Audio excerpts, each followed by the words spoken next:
filth. You will pay for your insolence. Insolence! We are pirates! We don't even know what that means! Open fire!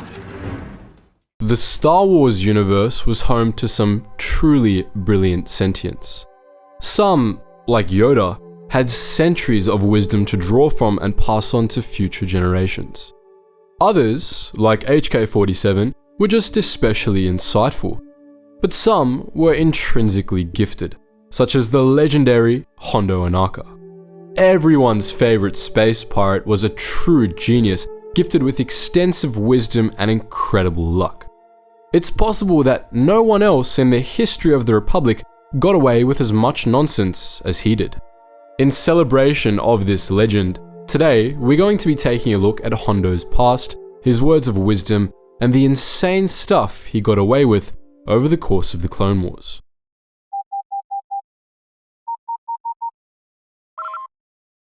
Attention, Sergeant on deck! Hondo Ohnaka was a Weequay, originally born on the arid planet Sriller, the homeworld of his people.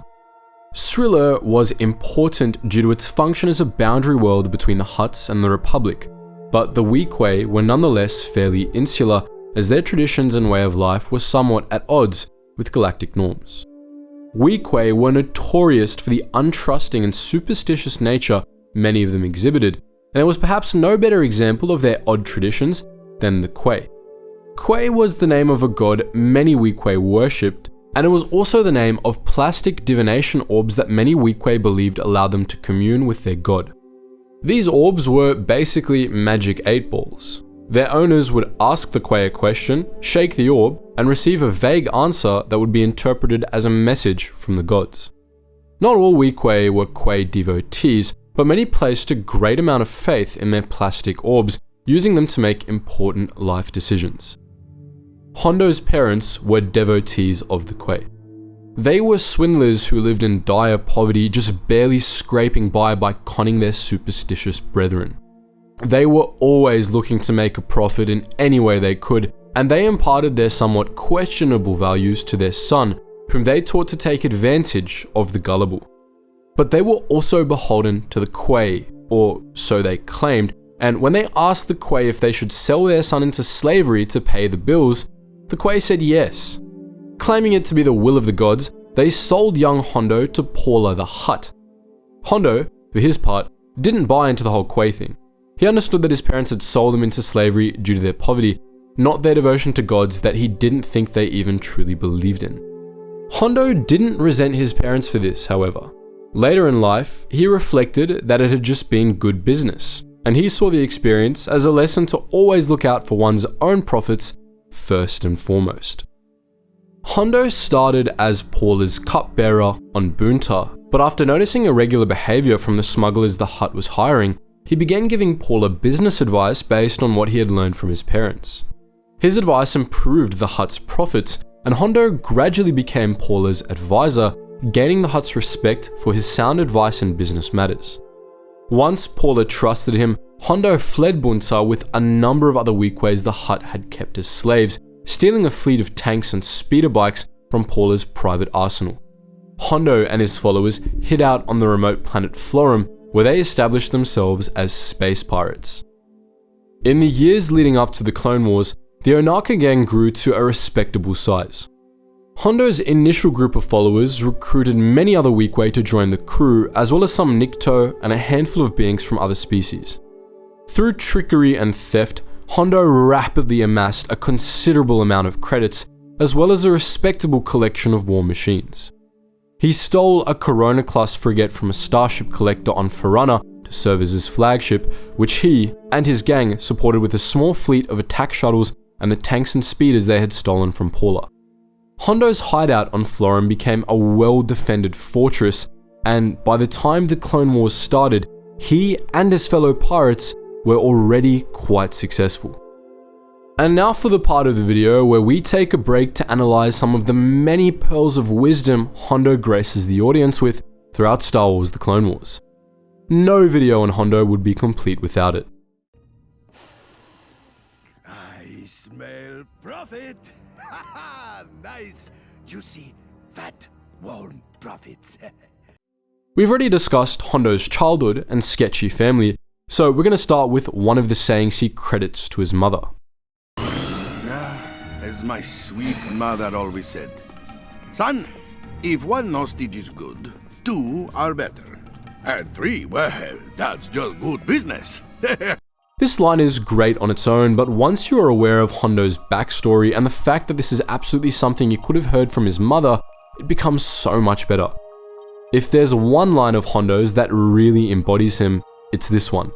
Not only does it showcase the crazy stuff he pulls in the name of profit, but also that he really doesn't know when to quit. Then again, when you're as heavily armed as he and his gang, you've got room to push your luck a little. But you know what I always say?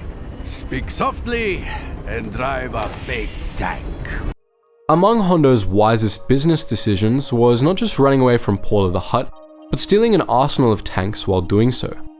Hondo is fun enough as a conniving scoundrel who has to rely on his wits and rebels, but we dare say he's more fun in the Clone Wars when he has his tanks to throw at his problems. There's certainly very few obstacles that can't be removed by a laser cannon, though Hondo was perfectly capable of recognizing those, and in a dramatic fashion.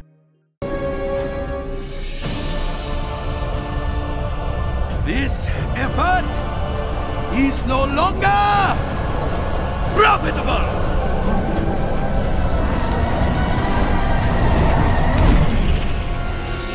But our favorite bit of wisdom from Hondo is a line that doesn't get nearly as much attention as some of the others here.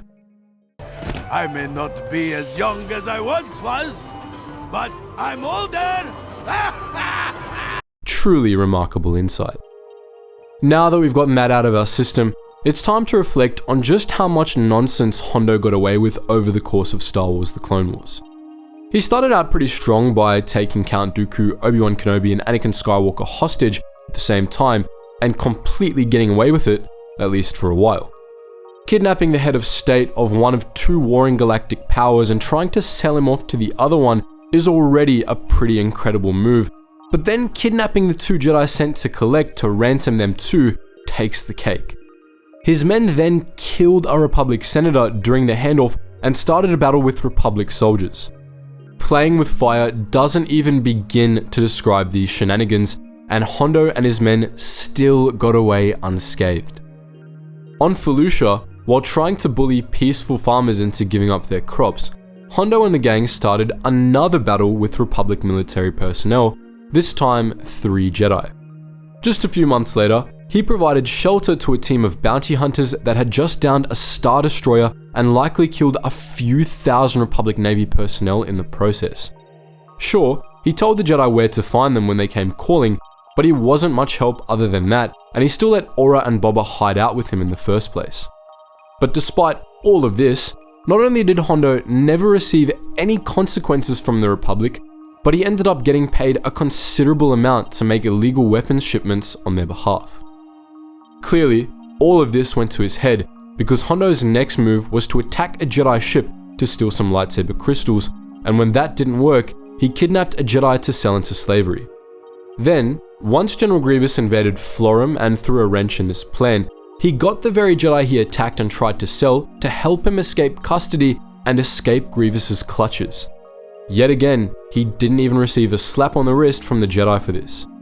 Not only that, but when Darth Maul and Savage Opress began recruiting members of his crew for a mutiny just a few weeks later, he got Jedi assistance in driving them off and reuniting the Ohnaka Gang.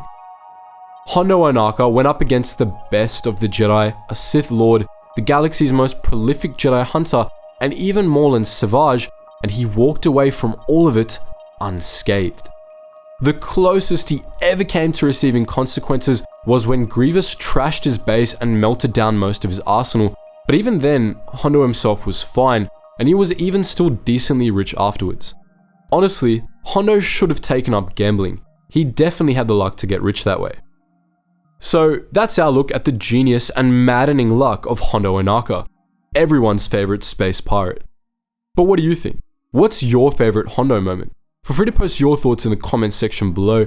And as always guys, thank you so much for watching, and I hope to see you in the next video.